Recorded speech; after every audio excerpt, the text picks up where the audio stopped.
Dans ce numéro du magazine des Nations Unies à Goma, dans le Nord Kivu, la MONUSCO explique les particularités de son nouveau mandat, tel que défini dans la résolution 2409 du Conseil de sécurité des Nations Unies. C'est dans la rubrique Focus. Et dans la rubrique ONU et nous, la MONUSCO apporte un soutien logistique au gouvernement congolais dans la lutte contre l'épidémie de la maladie à virus Ebola dans la province de l'Équateur. Dans la même rubrique, encore une fois Goma, dans le Nord Kivu, la police des Nations Unies a renforcé les capacités de 400 de policiers congolais sur la sécurisation du processus électoral. Bienvenue dans cette émission.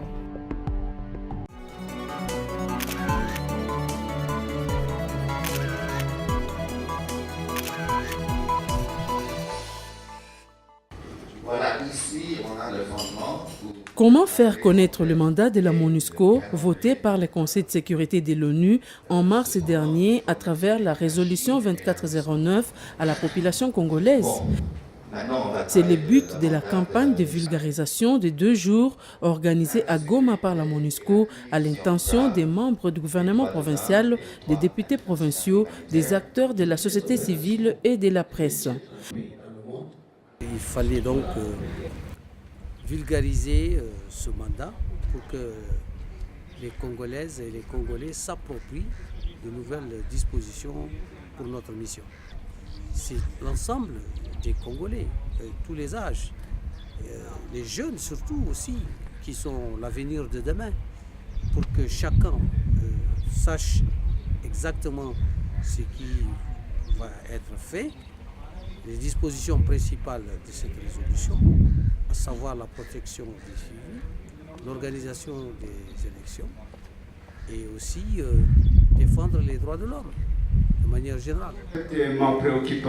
L'un des points qui a plus focalisé l'attention des participants a été l'appui de la MONUSCO dans le processus électoral. Donc, la MONUSCO organise les élections, non, c'est le gouvernement de RDC. Cependant, même avec l'assistance du transport, le MONUSCO ne finance pas les élections. Donc, la MONUSCO ne donne pas au gouvernement l'argent pour tenir les élections. Nous avons été très contents de voir la MONUSCO prendre cette décision qui est de sensibiliser la population congolaise, les leaders d'opinion, mais aussi les gens de la presse, les hommes de la presse que nous sommes.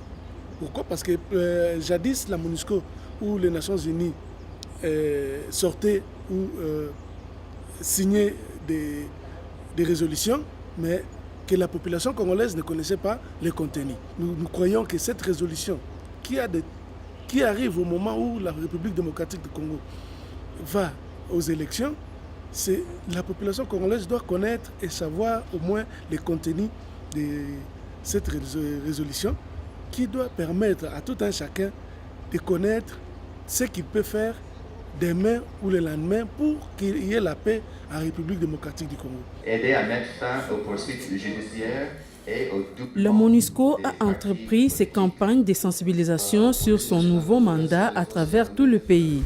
Cela afin de permettre à la population de savoir ce que la MONUSCO peut faire conformément à la résolution 2409 du Conseil de sécurité de l'ONU. Un débat politique libre et constructif.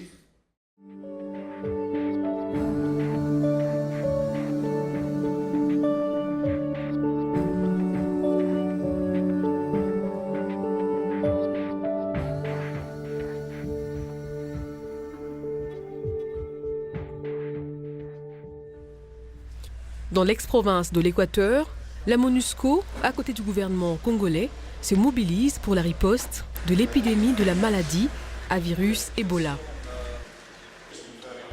Sur place, à Mbandaka, les difficultés ont un nom, la logistique. Hier, pour le moment, on a atterri à 8 km et on a fait le pied. Ce n'est pas la route que vous avez utilisée aujourd'hui.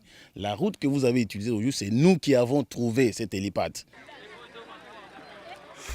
Autre difficulté, l'intégration des équipes d'appui par la population locale. La population n'a pas accepté la maladie. C'est le cas qu'ils ont trouvé hier, avec la mort d'hier, qu'ils ont commencé maintenant à comprendre. Parce que je peux vous signifier, hier quand on est arrivé, les médecins UNICEF et consorts ont été chassés dans le village où il y a eu la mort. Et aujourd'hui, ils ont été acceptés, on les a reçus et maintenant ils ont commencé à suivre maintenant les cas, dépendant qu'on prend des cas probables. Dans l'urgence, la mission a entrepris plusieurs actions à la demande des autorités.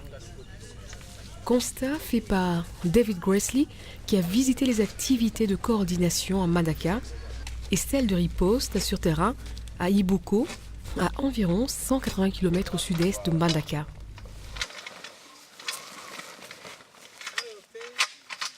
C'est important qu'on soit ici avec une équipe des travailleurs sanitaires pour vraiment faire l'outreach, pour faire le monitoring, le tracing de cette épidémie d'Ebola ici. Donc il y avait plusieurs cas dans cette zone. Donc c'est très important maintenant de faire face à ce défi.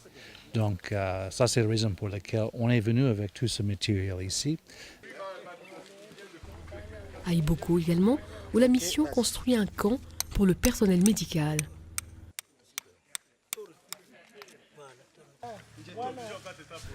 Le chef adjoint de la MONUSCO s'est rendu sur le site qui abrite la base logistique pour la gestion de la crise d'Ebola, qui est en train d'être rénovée par la MONUSCO à l'aéroport de Mbandaka et qui servira à tous les partenaires d'appui à la riposte. Pour les autorités onusiennes, la MONUSCO jouera son rôle d'appui logistique.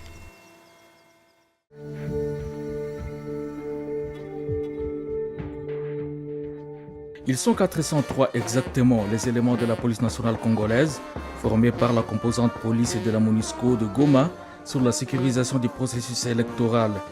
Ils ont été présentés aux autorités provinciales du Nord Kivu et à la CENI. Votre présence démontre, à n'en point douter, l'intérêt que vous portez au renforcement des capacités de la PNC et de l'importance de celle-ci dans la lutte contre la criminalité, l'impunité et surtout le renforcement de l'état de droit. La cérémonie qui nous rassemble ce jour entre dans le cadre de l'appui du MPOL à la sécurisation du processus électoral au profit de sa partenaire et ce conformément à la résolution 2409 du Conseil de sécurité des Nations Unies. Halte, monsieur. C'est la police nationale congolaise. Ce renforcement des capacités va améliorer leurs prestations et nous sommes certains que les électeurs les témoigneront. Je profite de l'occasion pour vous présenter l'état des besoins en matière de sécurisation pour les prochaines opérations. De 2002 centres d'inscription qui ont fonctionné dans la province de Nord Kivu, la CENI ouvrira plus ou moins 6 440 bureaux de vote qui demandent plus ou moins 12 880 policiers en raison de 2 policiers par bureau de vote et de dépouillement, sans compter les non-apparents et leurs équipes d'intervention. Je vous remercie. Sans vous retarder, montre qu'il est déjà d'intérêt des policiers qui arrivent au moment. Tous ces policiers formés seront dispatchés dans les différents sites le moment venu afin de mettre en pratique les techniques apprises et donc la maîtrise et l'encadrement des troubles éventuels généralisés ou localisés susceptibles de perturber le processus électoral. Pendant leur formation, un accent particulier a été placé sur le respect de la dignité humaine, des droits de l'homme et des libertés fondamentales. Il faut retenir que la police, notre police de Goma fait un travail plus que formidable. Parce que travaillant dans un contexte qui est un contexte de Goma,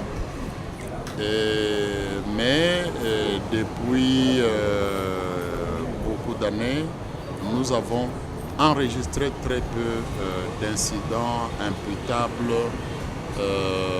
à tel écueil ou faille au niveau au niveau de la police.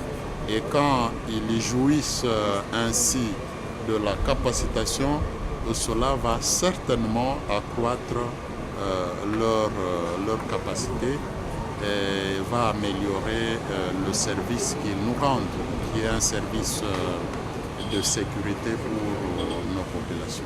Cette formation, la première d'une série, sera suivie d'autres car certains des policiers formés seront à leur tour des formateurs. Et cela pour mieux assurer la sécurisation des bureaux de vote.